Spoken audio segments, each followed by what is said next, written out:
Hello, Olivia. How are you? Hi, I'm good, thanks. Hi, Emily. Welcome to the service, and it's nice to meet you. Please have a seat. Thank you for coming in today. How did you get here? Is this the first time you've ever met social work? Yes.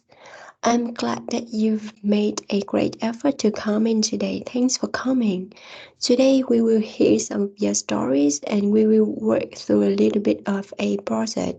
And before we start, I want to ensure that you feel comfortable. Your feelings are important and it's okay to feel a range of emotions. I'm here to support you throughout this conversation. During the conversation, I'm going to ask you questions, and if anything about this interview starts to make you uncomfortable, you can take a break. If I ask a question you don't want to answer, you can just say pass and you will just move on. So it's really up to you what you share, but I do want to ask you these questions. Is that okay? And so I want to clarify that everything you share with me today will be kept confidential. However, if during a section you mention something that makes me concerned for your safety or the safety of others, such as yourself, your children, or if any unsafe environment, I may need to seek additional support to ensure your well-being. Is that okay with you? Excellent.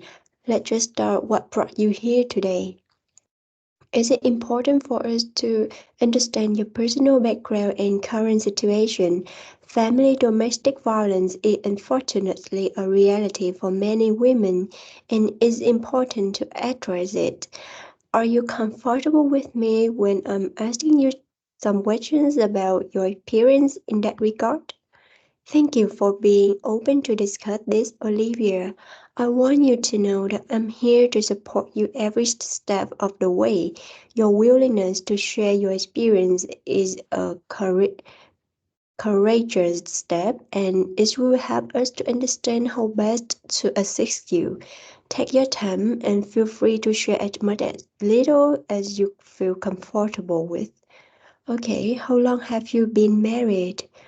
I understand your situation, although the contraceptive pill was passed in Australia in 1961, many doctors did not agree with its use due to the religious and cultural beliefs.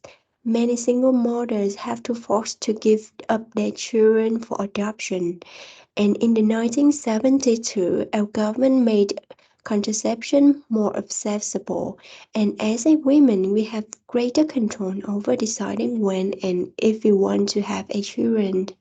So yeah, anyway, what happened after you got pregnant?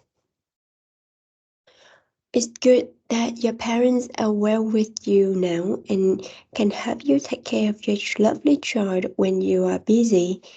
And do you know about your husband's behavior?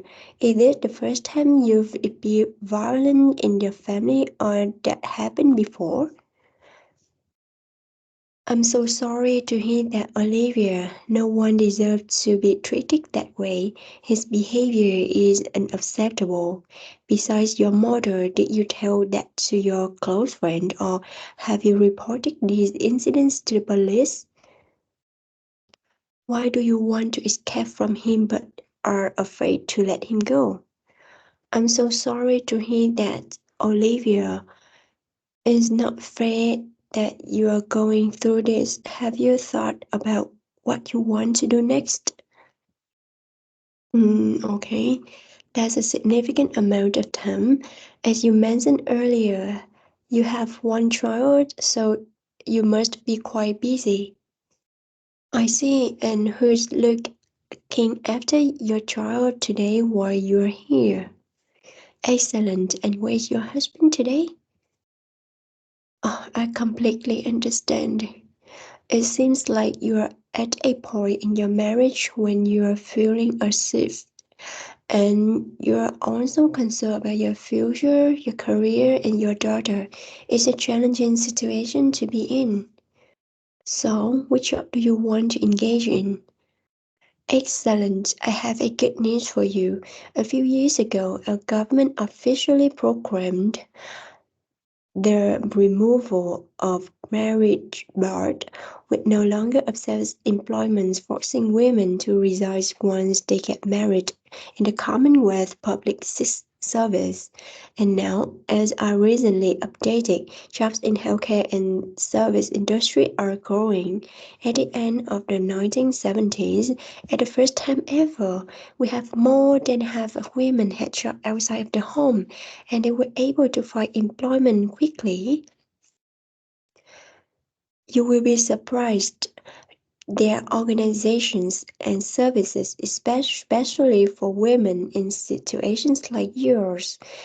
They can help with legal advice, counseling, and even finding employment. You are not alone in this. Many free training programs are especially targeted at women and fully funded by the government.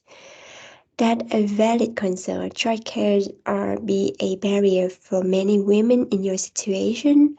Some programs can assist with childcare costs for children under 5 years old, and we can help you to explore those options. I understand why you feel that way, but I want to know that people here want to help you. You deserve to feel safe and secure. We will do anything we can to support you in that. Of course, Olivia, you are not alone in that journey. Let's work together to find the best path forward for you and your child.